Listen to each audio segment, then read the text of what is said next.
Don't you look now, but the skinny boy's becoming a man.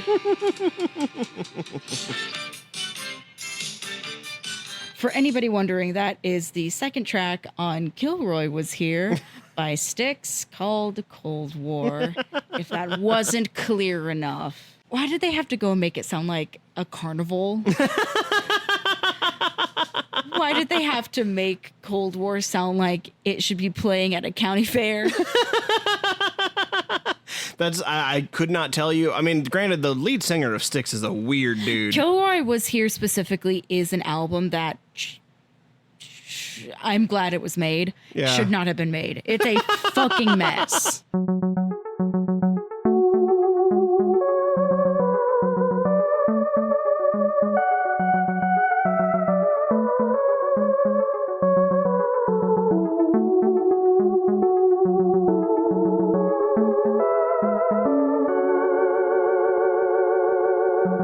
Hey, everybody, and welcome back to another episode of Who Is My Doctor? Who is my doctor? Who is indeed. I am your host, Zach, and I know a lot about Doctor Who. And I'm also your host, Cassie. And I know a lot about other things that aren't Doctor Who. But Doctor Who, you somehow feel like you're steadily learning less every day. Mm-hmm. Every episode, you feel like you know less and less. It slips through your hand like sand. Yep. God, I hate sand. Lost like tears in rain. It's rough and coarse and gets everywhere. Not like tears in rain. No. Today we were watching Series 7, Episode 9, Cold War. So this place is... Cassie's so excited right now because she's thinking about the Styx song, Cold War. Every time you say the title, I just want to go, Cold War! Well, if For that sick little guitar riff and those silly boppy sounds, that's going to be the song for your sneaky peek. It is funny you keep singing, Cassie, because this episode does prominently feature an 80s tune. But we'll get to that in just a minute. Is it that one? It is not. It is not by Styx. I will tell Damn you. it. I will tell you who it's by. But it's part of the Cassie Profassi in just a Could minute. you fucking imagine if I just blindly stumbled my way? I fell ass backwards into a correct answer. Before I'd even asked the question. Yo, could you imagine if I guessed the song, doubted myself, got it wrong? The way there wouldn't be a part 2 of this episode because you would have killed me between parts. Yeah. Part 2 would have literally just been me. The sound of me choking. It would have been me and a Weekend at Bernie's version of you, where it's just me talking to myself. Can I hear how that would sound? Yeah, so I really liked the episode. Oh, man, I did too. Wow, that impression Wow, is dead Zach. Yeah, it's really good that we can both agree on something for once. Oh, man, yeah, we never agree on anything. Whoa, Zach, that's really misogynistic. Very 50s husband of you. Get it into the kitchen. I practically live there, mate. You're gonna have to try harder than that. Well, no. Wait, can you give me a score for my impression of you? I would say that's a solid 8 out of 10. I feel like you really captured my intrinsic. Because here's the thing. You really captured how much I hate women and want them to only make me a sandwich. Yep. It's a fact everyone can get. He leaves when he goes into a Jimmy John's and there's only male workers there. He turns right out. You can't trust male people making sandwiches. That's like how I can't trust. I barely trust it already because his name is Jimmy and John. That's 2 guys' names. That's like when I walk into a coffee shop. If I don't see a queer they, them with colored hair behind the counter, I don't order anything. Because you can't trust it. I literally It's all poison. can't. I can't do it. Well, since I've told you that Cold War is in fact not about the Styx song, what might you be expecting from an episode called Cold War, Cassie? So picture this. All right. It's the 50s. Okay. And Russia and the United States aren't talking to each other. The Cold War actually lasted for quite a while. That's why I said the 50s. That's the thing is, this episode takes place in 1983. Okay, so it's a little after the 50s. I was a little off. A little off. But two nations aren't talking to each other. Yeah, but it is centered largely they're around... just talking a whole lot about what they have and what the other one doesn't have. Mm-hmm. And they're just going, nuh-uh, yeah-ha, nuh-uh, yeah-ha. Yeah-ha. Yeah, if you go through, fun fact, if you go through vintage, like communications between the nations that were not talking to each other, it's all just nuh-uh and yahas. Like they have it in the Smithsonian. It's crazy. Well, let's dig into it a little bit with the Casper fasting, and then we can see what you might really be expecting from Cold War. Because as you did sort of touch near a point, this episode does feature a recurring appearance from an 80s tune. However, it was not by Styx. This song is by Duran Duran. Uh-oh. It's a song that comes up at 3 separate points in this episode. Okay, yeah, this is very question up my alley. But the second you said Duran Duran, brain went, I know not of that band. What is a Duran Duran? Why are there two? Do you perhaps mean the fruit, the durian? Do you mean two of them, a durian? Double durian? No, this episode features a Duran Duran song that comes up at 3 separate points. God damn it. Is my question what the song is? Your question is, in fact, can you name the song that comes up? May I look at a list? Of course you can look at a list. Okay, thank you. This right now, I'm like, the first song that came up was The Wolf One. The Wolf One?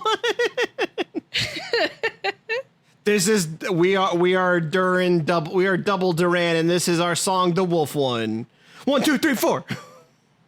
Okay, because I really, really would love it to be Girls on Film. I think that would be really fun.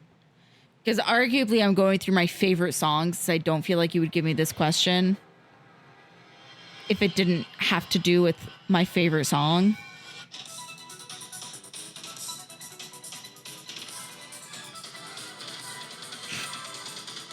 I forget. To be honest, I didn't actually pick it for any... I'll until you're finished.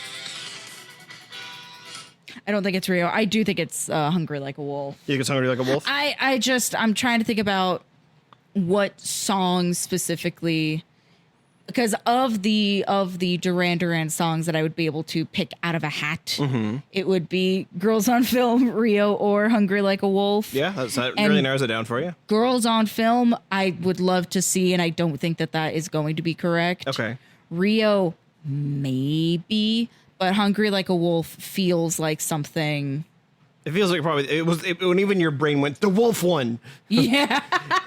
It feels pretty synonymous with Duran Duran. I could definitely see that for sure. Yeah. I was gonna say I didn't necessarily pick it for any reason related to you. I picked it because I thought it would be a fun question that wasn't in the same vein of our usual questions. I don't normally get to ask you questions about pop music, and this time we got one. So. Cassie is picking Hungry Like a Wolf. Hungry Like a Wolf. Because this next question is very much in the vein of previous questions, so much so that I basically lifted it from another one.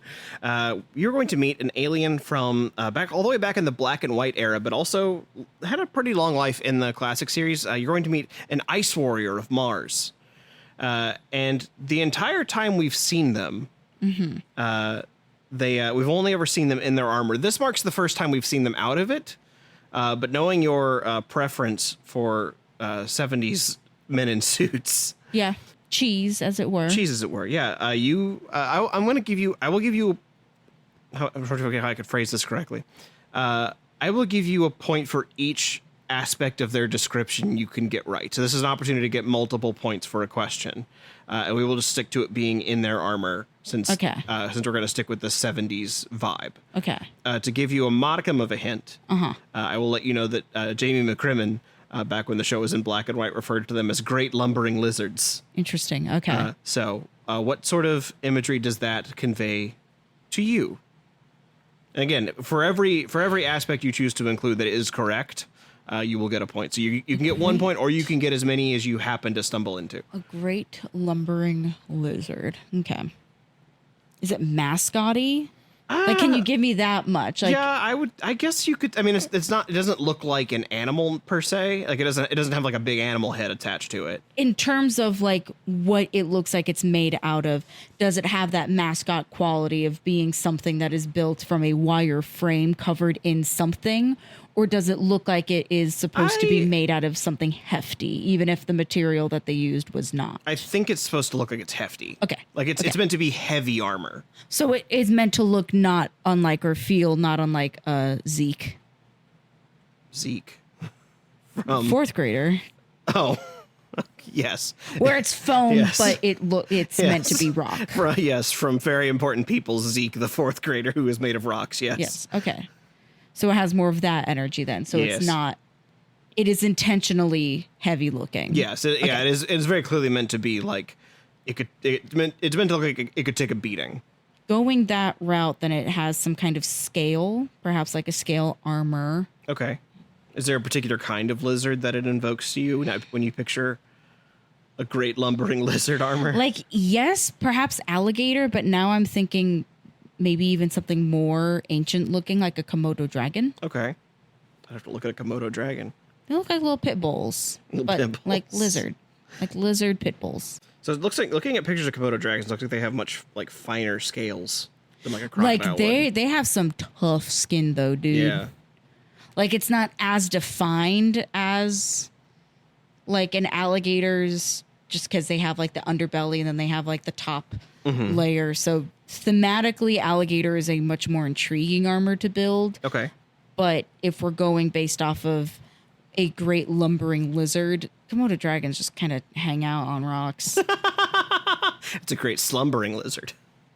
Yeah, like if you go and look at the one at the LA Zoo, they have like 3 different habitats it can like hang out in during the day, where it's like, here is the morning habitat, here's the afternoon, here's evening.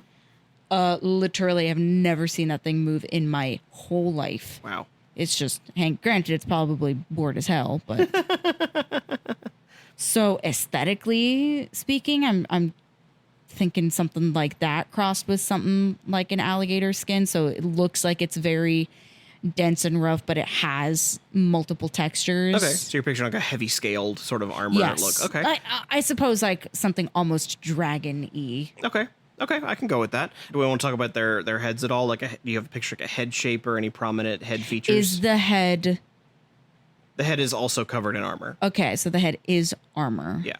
I might lean in with the dragon sort of motif I have going on and say it's almost dragony. Not because that does admittedly leave a little bit of room for interpretation, because could I mean European or Japanese or Chinese dragon?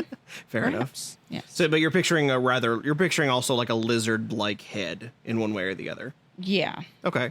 I will tell you the only thing Like a that is reptilian. the only thing in their classic armor that is not covered is their mouth, like so they can still talk.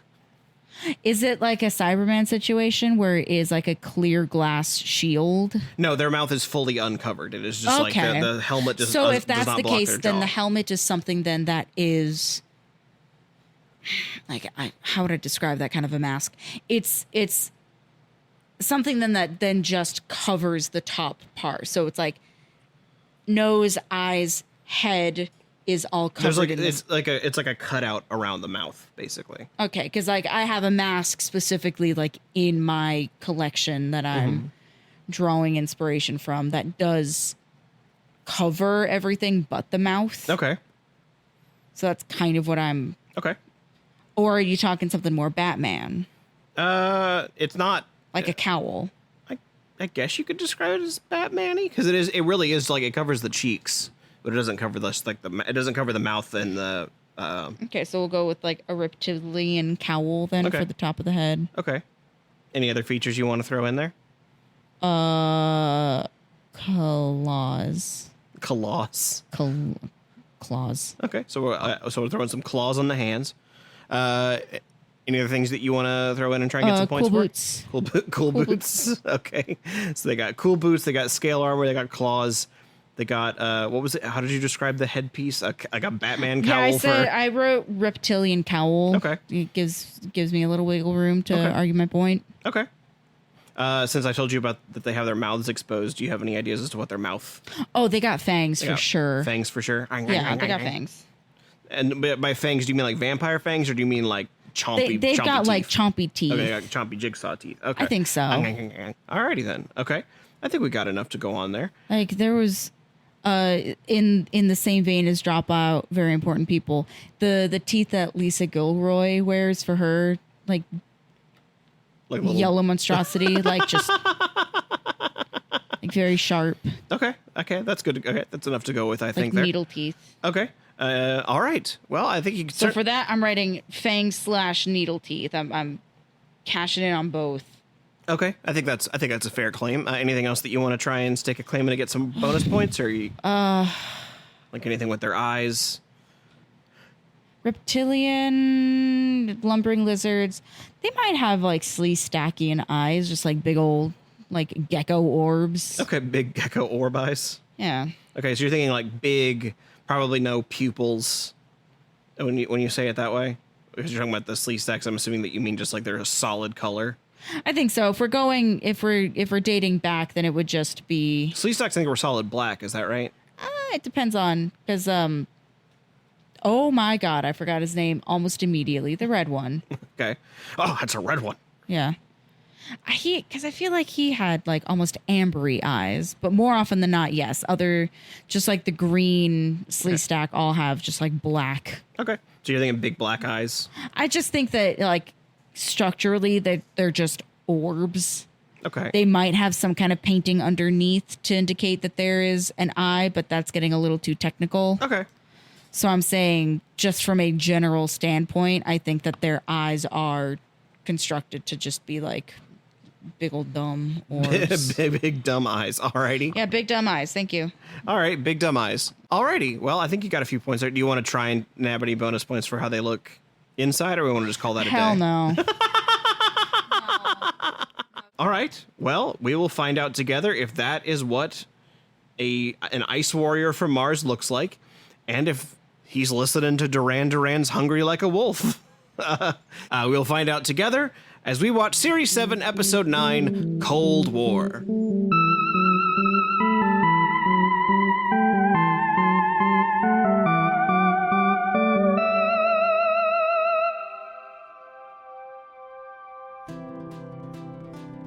Tired of overpriced theme parks, mile-long lines, and pretzels so expensive you have to finance them? Then come on down to Parklandia. Thrill seekers will scream with glee on our centerpiece attraction, the Big Red Slide, featuring a 12-foot drop, a static shock surprise at the bottom, and that one kid who goes down headfirst every time no matter how many times his mother tells him not to. Parklandia. Snack like royalty on cuisine from around the globe. And by the globe we mean the corner vending machine and Greg's ice cream cart. Try our exotic offerings like lukewarm bottled water, pre-melted rocket pops, and the ever-mysterious bag of half-eaten chips left on the bench. Parklandia? Experience cutting-edge attractions like the swing set that might give you tetanus, the seesaw of negotiated trust, and our terrifying new exhibit, the porta potty of peril. All this for the low, low price of technically free. Located behind the middle school next to the baseball field past the weird statue of the famous guy who was probably racist. Parklandia, where the magic is municipal.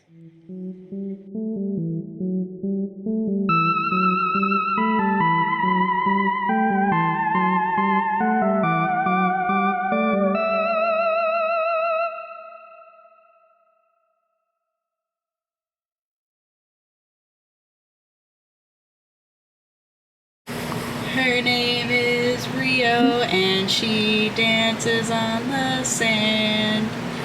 Did you know there are 200 beavers in the Rio Grande? And then the doctor, he will fight a lizard man. He will call his family, then he won't be sad. We just watched Cold War. And in case you were curious why it was called Cold War, it's about Cold War being happening during the Cold War. Literally under the ice. Under the ice, yes. The coldest of Cold Wars. Like during they the Cold couldn't War. have made it colder. Or Warrior. No. It was about a bunch of soldiers. They did have a warrior in it too. It did have Good a job. warrior in it. An ice warrior. Yes. A cold ice warrior. Whoa. See, there's so many layers to this onion, Cassie. We could be here all day. Well, do you know what else there are layers of? Ice in the Arctic. Oh my God. And fewer the longer we go on. Anyway, what did you think about the episode, Cassie? I thought it was fine. Thought it was fun? Yeah. Yeah, I think this is a very like if you were to show someone just like It's a a vibe of Doctor Who, this is the vibe of Doctor Who. It is a very, what's the word I'm looking for? Not chemical, like procedural Okay. outline. It follows a very like familiar. Okay. Like I said, this is what a Doctor Who episode feels like. Yeah. Yeah, this is the formula of Thank you. A very formula. Do you like that? My brain went chemical. chemistry, chemical, procedure. It was a very formulaic episode of Doctor Who. Yeah, a very formulaic Thank episode. you for helping. Which is suitable for when you're going to bring back these classic monsters, is to really give it that classic feel where a base is under siege. Mm-hmm. The base just happens to be a Soviet submarine trapped under the water. Under the ice.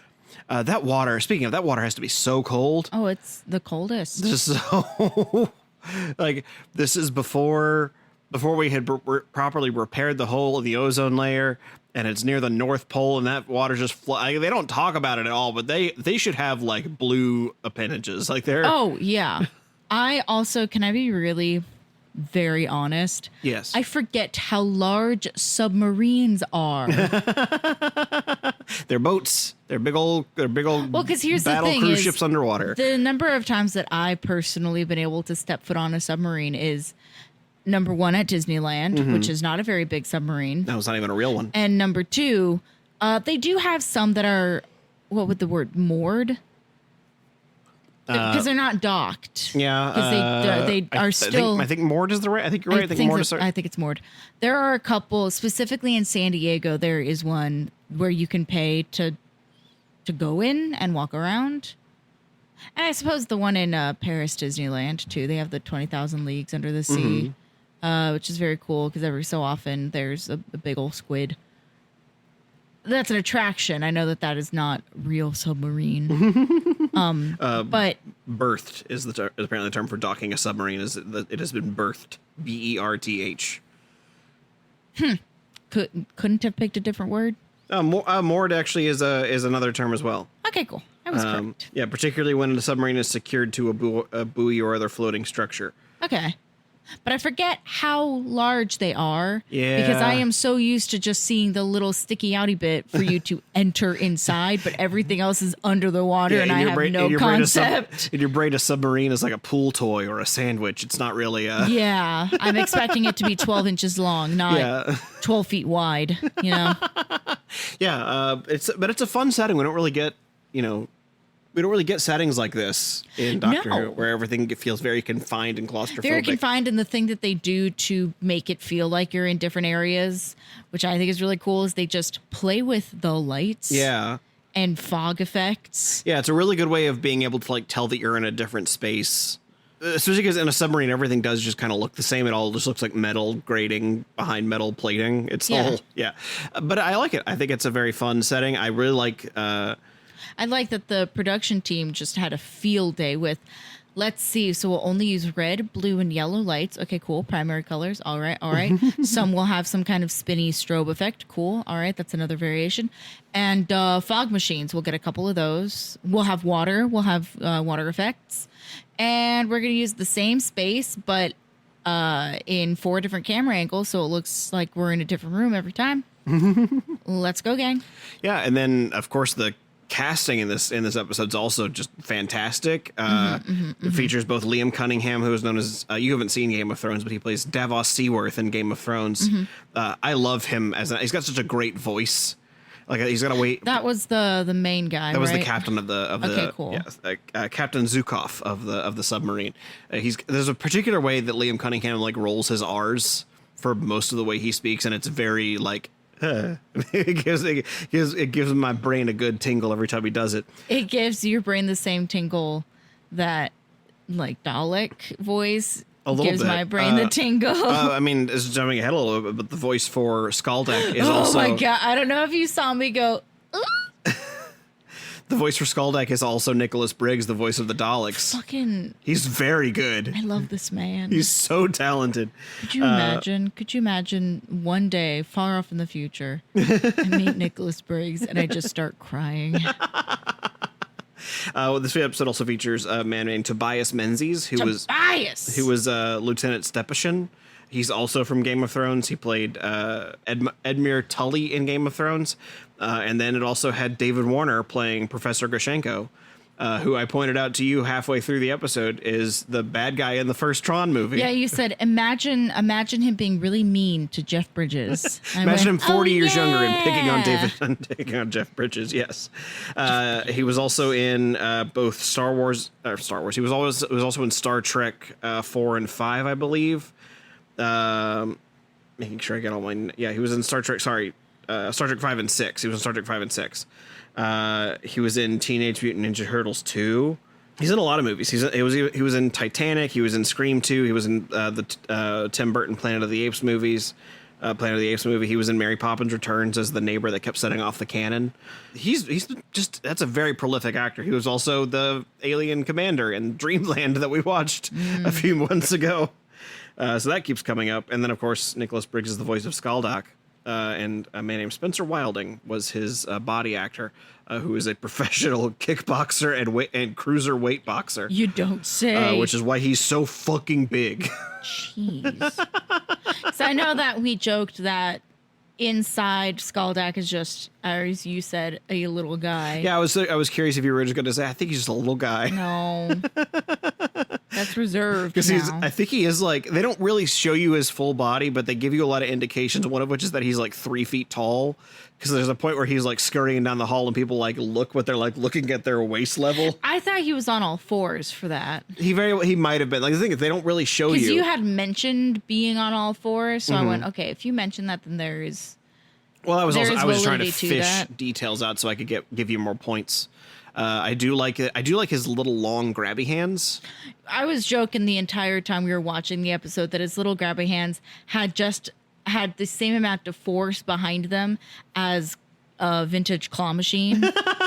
Just, and then I don't know if there's it's a visual component to that, but you get the idea. The listener. It looks like he's barely holding on. on most times. Yes, he is. The only time it doesn't look like that is with the professor, and I don't know if that's just the position that he got because he got hooked under the chin. Perhaps. And so because he's like a wrinklier man. Well, that too, and I wonder if there is something too of like getting quote hooked under the chin.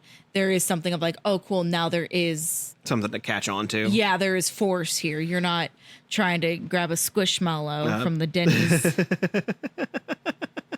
And also, he was in fact a fan of Duran Duran's "Hungry Like the Wolf." So you do get a point for that. And I get points, I think, for many. I could count. I know 2 for sure. I would say armor, yes. Scale armor for sure. Reptilian cowl, yes. Yeah, reptilian cowl. I didn't know if you wanted to, because the way needle teeth, I'd say yes. Yeah, I would say needle teeth as well. Big dumb eyes, yes. Well, that was the thing, because the way you were phrasing it, you pictured it being like big. No, bubble you eyes. don't know what I was picturing. What were you picturing? It just said big dumb eyes. Okay. There were indeed big dumb eyes. As opposed to like if they were just like slits. Yeah, that's fair. I will give you the point. Like his eyes were prominent on his face, therefore big dumb eyes. Yeah, I will give you the point for big dumb eyes. I think. You. I will not give it to you for claws because while he has claws, the suit just has like has very like squared off fingertips. And he didn't really wear boots either. I didn't clock any boot necessarily. Yeah, it almost looks like just one hole. I think, like I said, I think he doesn't actually have feet in the suit. I think his feet stop at like hip level for the suit, and the suit's legs are just the legs. That was something I was banking on them trying to give the actor more height and putting him in some kind of platform boot. They didn't need to. They just hired a 6'7" kickboxer and are like, "You're good, man." Yeah, they hired a literal half giant. And to out myself a little bit and say, I do think I was incorrect with claws. Our audience member, our single person audience, did show me a picture of the classic ones, and they do in fact have Lego hands. So I don't get the point for claws. It's just little Lego grips, little C grips. So, Yeah, I really like. So in total, then that's 1, 2, 3, 4 points. I would say 4 points. Yeah, so you can. So 5 total with Hungry Like a Wolf. 5 total with Hungry Like a Wolf. Absolutely. So you get your 2 points plus 3 bonus points to make up for some missed questions in the past. All right, so that puts me at 129. Hooray! Over 200. Hooray! Wow, that's a lot of Profassi questions. And a lot of me whining about the Profassi questions. To listen to me complain. And a lot of the audience apparently being very, very mad at some of my questions for the Profassi. If I still think about when we brought on Jesse. I think about when we brought on Jesse, and he was like, "I'm going to ask you some bullshit this time, Zach." And I was like, "I didn't think the questions I asked her that bad, but okay, if you're mad about it." People are in my corner, dude. People appreciate the underdog. They like the underdog story. Hell yeah, brother. The undercast. Oh, nope. Not the undercast. That's for that is not for everyone. That's between you and your OBGYN. Yep. And me, I guess. Who happens to now be just 45 river otters in the suit. That would just be just a little guy. He's just just a little guy. I like the Ice Warriors quite a bit. I think they're a fun but simple design. Like Hurt one of us and you hurt us all. Yeah, there's a very like warrior mentality to them. I like that they're dressed sort of like if crocodiles were torpedoes. Because they're like you would asked if it was like a Batman cowl, and I like that description enough that I gave you the point for it. But they are just sort of like bullet shaped hats, where it looks like if you just It's load a Batman cowl. Yeah. It's Batman cowl sans ears. Yeah, but it's just like this like rounded point head that it looks like you could just like they could jab you with their head a little bit and it would hurt. Or you could throw them into the deep end of the pool. Yeah, and then you have to dive in and because you said torpedo. Yeah, okay. Joke wasn't good the first or second time. This episode was written by Mark Gatiss, who has written a few other episodes in the past for us. The name was familiar. I couldn't place it, though. You will see him fairly soon. He has a bit part in the Fantastic Four. Is that... With the TV host that you see in all the trailers, that's Mark Gatiss. You're like, wow, I recognize him, but I don't. Yeah, he has had he's had a handful of bit parts in Doctor Who. If you remember... at the end of last season where the Doctor is playing chess with a guy that's covered in prosthetics. Yeah. The guy covered in prosthetics is Mark Gatiss. Okay. Mark Gatiss also wrote several episodes of Doctor Who. He wrote oh my God, The Unquiet Dead, the episode where Charles Dickens sees ghosts. He also wrote The Idiot's Lantern. He wrote Victory of the Daleks. He also wrote Night Terrors with a little boy that had the creepy ass dolls. Yeah. Okay, so he does lean more like old school horror. Yeah, it's not scary, but there is an element of suspense. I think Mark Gatiss really likes to bring a lot of like the classic era feel to the show. Yes, I agree. Yeah, because every episode you listed, I went, oh yeah, I remember that one. Yeah. Oh, that's right, I remember that one. Yeah, they're not always the greatest episodes, but they are all they're memorable. If I'm sitting here going, oh yes, I know exactly which ones you're talking about. They're memorable, and moreover, they capture like the. I think they're the closest the show gets to like capturing the classic show's feel. I agree. Based off of what I've seen. He's good at capturing the formula. He also has a part in Stephen Moffat's Sherlock. Like he does a lot of little things. He has a bit part in the newest Mission Impossible movie. Like he does so many weird things. It reminds me of like Brad Garrett or what Brad Garrett is to Pixar. Mm-hmm. Where it's like, there is no movie that centers around Brad Garrett being the main character. Yeah. But he is in a lot of Pixar movies. Yeah, there's no, what's the name of the guy who plays the pig, the piggy bank? Razenberger. Yeah, something like that. John Razenberger. John Ratzenberger, I think it's Ratzenberger. Yeah, I'll put its name here. If I'm wrong, I'll put it here. John Smashburger. Yeah, it is very much like it's a character actor. He's a character actor, but he's also a writer. And it's a very unusual thing for him to be as He can have fun. Yeah, it's very unusual for someone to be that prolific in both things, to be both a prolific character actor and a prolific writer. That feels like the only other one I can really think of is the guy that played Dean Pelton, who is both a character actor for the Dean and also has an Oscar for writing. Yeah. It's just one of those where it's like, oh, okay. You found your niches and you fill them very well. Your niches. You also have a lot of very cool friends that say, hey, you're smart and cool and good at what you do. Yeah. Help me out. Yeah, I quite like that. I think I think he's very talented. It's always just charming to see him pop up in things for sure. Well, now that I know who he is, what he does, I'll keep my eyes peeled. Yeah, because he'll show up a few more times. There's at least, I know one other time in particular he's very prominent. Like it's just his face with a mustache. Like they barely tried anything to hide him. Yeah, I'm just imagining the Groucho Marx glasses, mustache, nose combo. But yeah, so a lot of really great talent involved in the show, involved in this episode specifically, and I really like the dynamic that they build up of mutually assured destruction leading itself to mutually assured destruction, where like Skaldak is, rifling around the ship knowing that he's alone. He's popped himself out of his armor, so he's as vulnerable as he can be, but he's also as dangerous as he could be. Mm-hmm. Meanwhile, he's surrounded on all parts by Russian Soviet soldiers who are all itching for a fight because they're in the Cold War.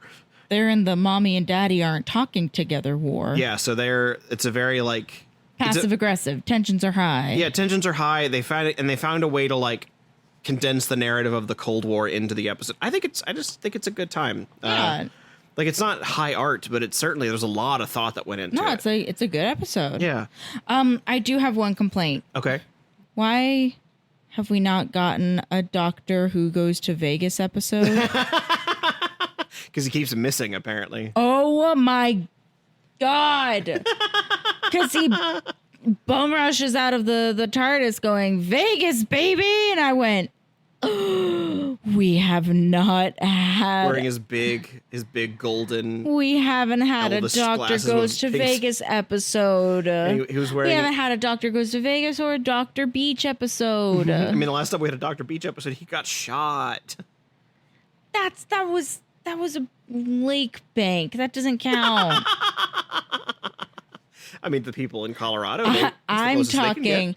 I need like a Gidget level episode where the Doctor goes to the beach and is part of a surfing competition.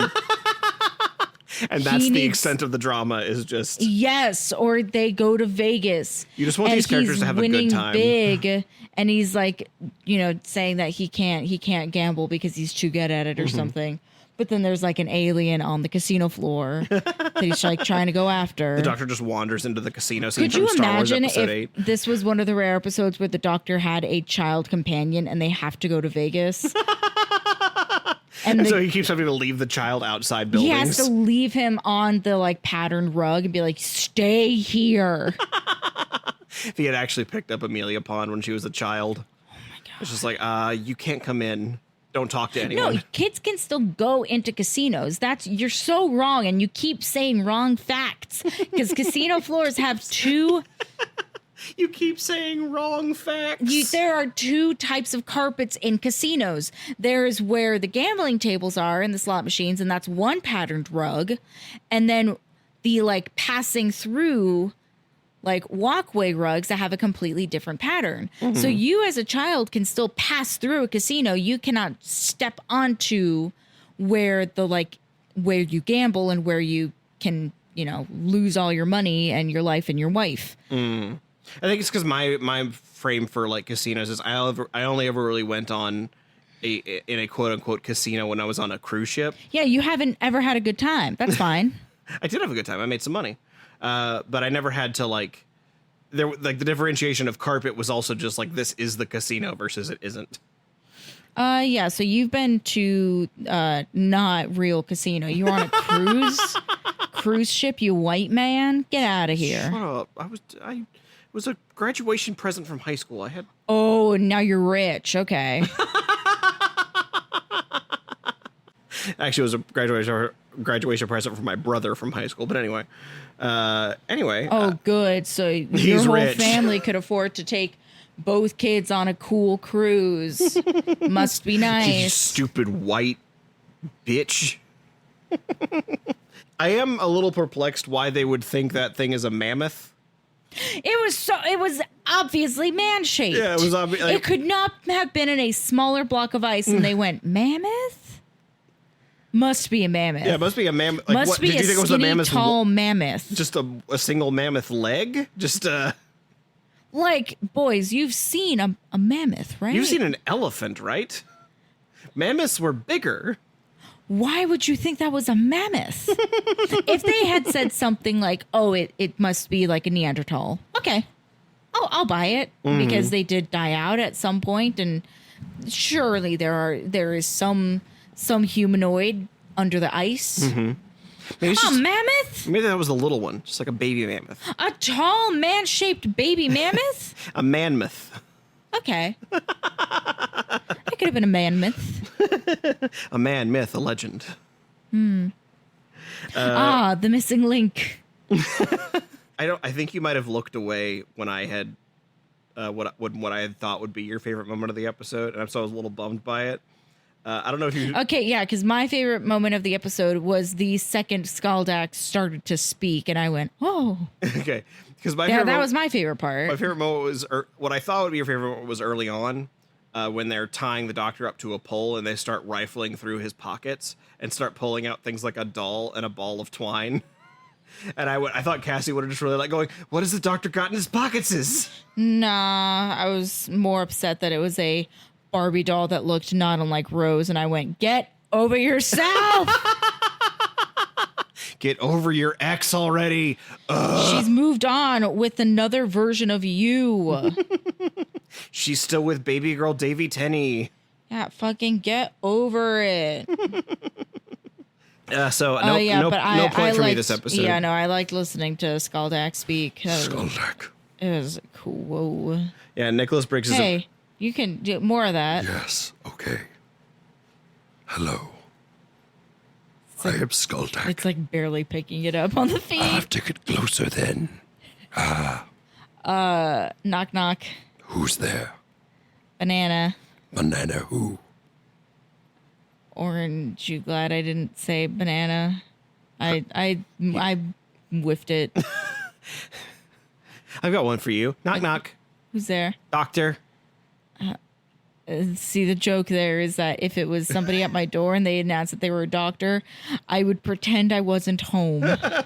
Someone announced they were a doctor, you'd just start yelling like Dorian at the end of the last that's season. when Doctor Who? I just start closing the windows and pretending that they were closed the entire time and slowly backing away from the door and hiding under the counter. Disappearing like Homer Simpson into a bush. Yes. I like the moment. There's a moment in the middle of it where Stepashin is like trying to like talk to Skaldak, and he's like, "We're both warriors. We're both meant for fighting. We're both meant for fighting. We shouldn't be doing this thing that we're doing." And Skaldak is just like, "Oh, that's cute. Anyway, I'm going to hold your head for a minute. How's this? Yeah, We're Skaldak both warriors, spends are we? How much of a warrior are you? What I've got you in my hands." Yeah, Skaldak spends a considerable amount of time just caressing faces. Just playing with his food. Yeah. With his little arcade claw grip.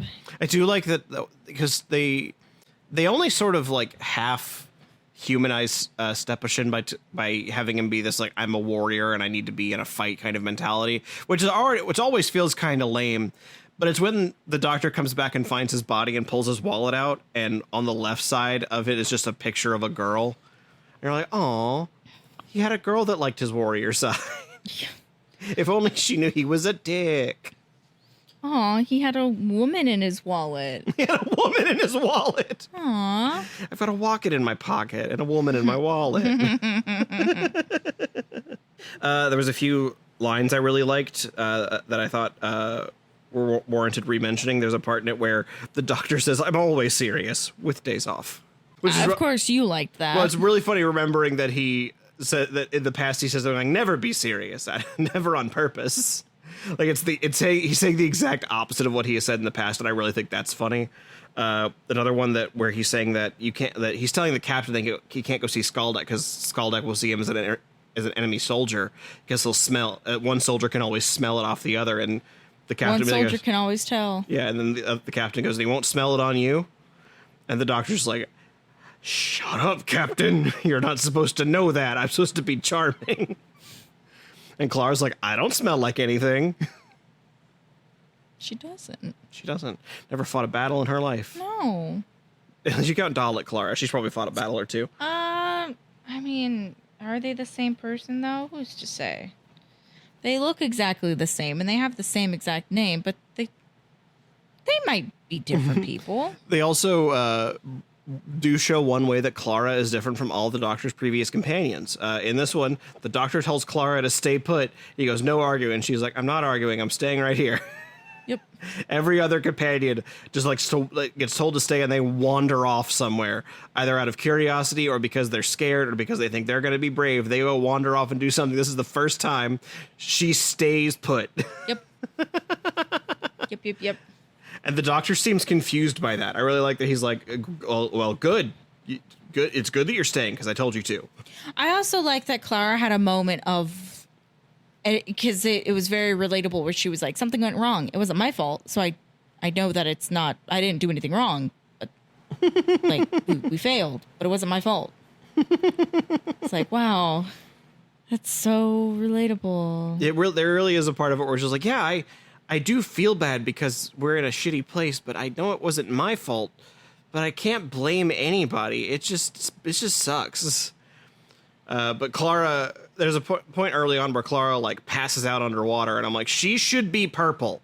She should be so cold. Yeah. She just passed out in frozen North Pole water. Speaking of passed out, and you should be acting way different than you're acting now, TARDIS just dips. Yeah, the TARDIS. She goes, bye, fuckers. He's like, I'm not here for the sea. No, I'm going to Vegas. Bye, bitches. Yeah. That would be so much funnier to me if instead of going to the, like, because obviously the joke at the end of the episode is that they're in the North Pole, the TARDIS appeared at the South Pole. I think it would have been way funnier if the TARDIS went to Vegas without them. What is she doing on Fremont Street? What? But they don't seem that alarmed that their means of transportation is clear across the globe. Well, I will say, I think part of it is like it's the end of like a very stressful day, and so there's part of it where they're just like, well, at least we're safe. We're not gonna die. And I do like the Doctor turning to the submarine captain, like, can we get a lift to the South Pole? And he just laughs and laughs. Because the answer to that, like, that's a real question. How the fuck do they get the TARDIS back? Because that sounded like a no. I know. That's what I'm saying. Yeah. The lackadaisical mentality around the TARDIS just whoop. Yeah, I think I can understand for a second Clara being like, I wonder if it's supposed to do that. Like, does this happen all the time? Because I've only been on like one adventure with him so far.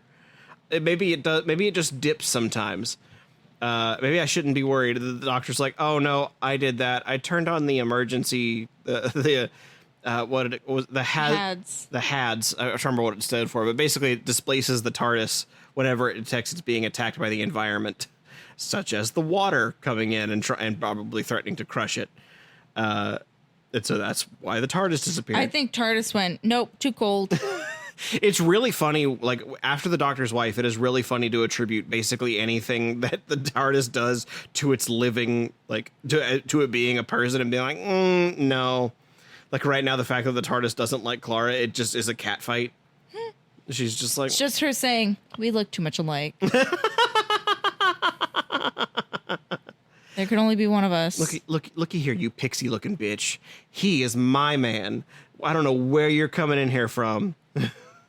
I only share him with one other person, and her name is River Song, and she's in a library right now. And that's because she's so strong. And that's because I like her hair. I do like that a lot of Skaldak's motivation is centered around, like, almost survivor's guilt in a way. Well, he and the Doctor have that in common. Yeah, well, exactly. Like, especially because there's a part of it where he, like, has to settle with the fact that he's been asleep for 5,000 years. And my daughter is dust. Yeah, when he tells them the 5,000 years, and he thinks that no one is responding to his distress signal, so he thinks very justifiably the Martians are dead. There is no one coming to get him. I mean, in 5,000 years, if I woke up in a block of ice, And a different species woke you up. yeah, I would also assume that Not just everyone you know and love, everyone they knew and love, and everyone as a part of the species as you understood it is gone. My kin gone. And so I really like that as motivation because it really makes you feel like he is desperate and clawing and he's not in his right mind.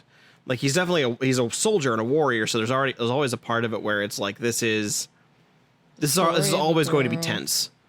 But the fact that he's like a warrior who has been like pushed to the edge, so he's like a caged dog backed into a corner. Mm-hmm.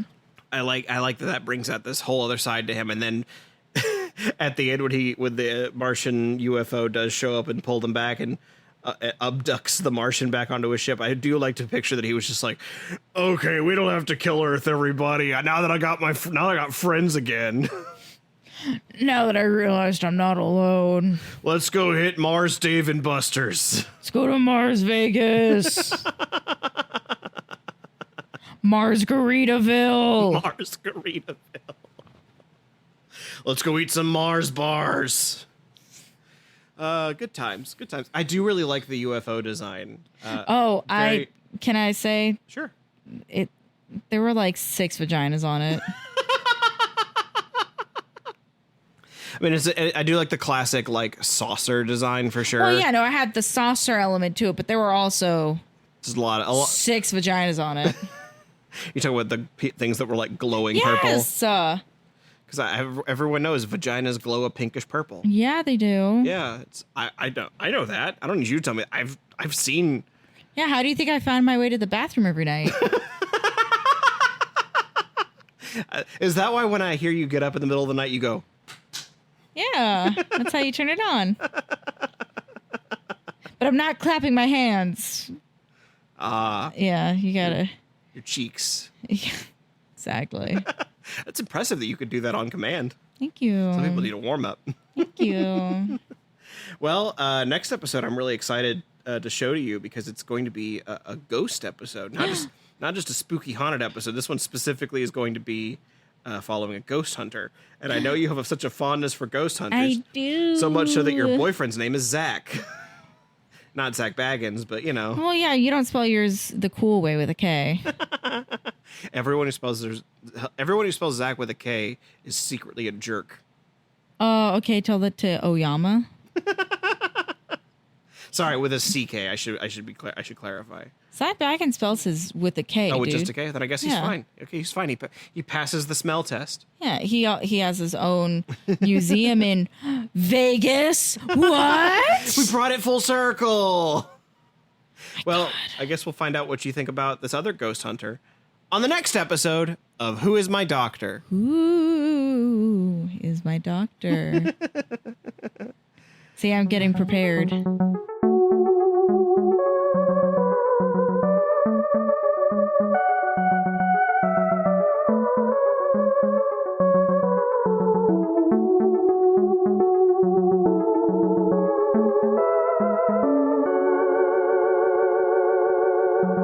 Hey, folks. So, turns out most of Doctor Who just disappeared off of streaming services. The Disney stuff is still on Disney Plus, but the first 13 seasons of Modern Who just aren't available to stream in America, or Italy, or Spain, or Portugal, or a bunch of places. Can't help but feel like our little podcast is being hurt to give the BBC a bargaining chip with Disney. You could help us out, though, by being sure you're subscribed to this podcast. Or if you'd like to support us directly, you can find us on Patreon at patreon.com/whoismydoctor, where for as little as $1 a month, you can get episodes of this podcast a whole week early. Special thanks, as always, to our Big Daddy Dalek patrons, Andrew Blewett, David Gansel, and Travis Aiken. So far, we've seen Ghost Galaxy, we've been on a submarine, so next week we need to continue our Disneyland journey by heading to a haunted mansion. So we'll see you next Tuesday, because your Tuesdays are now Who's Days.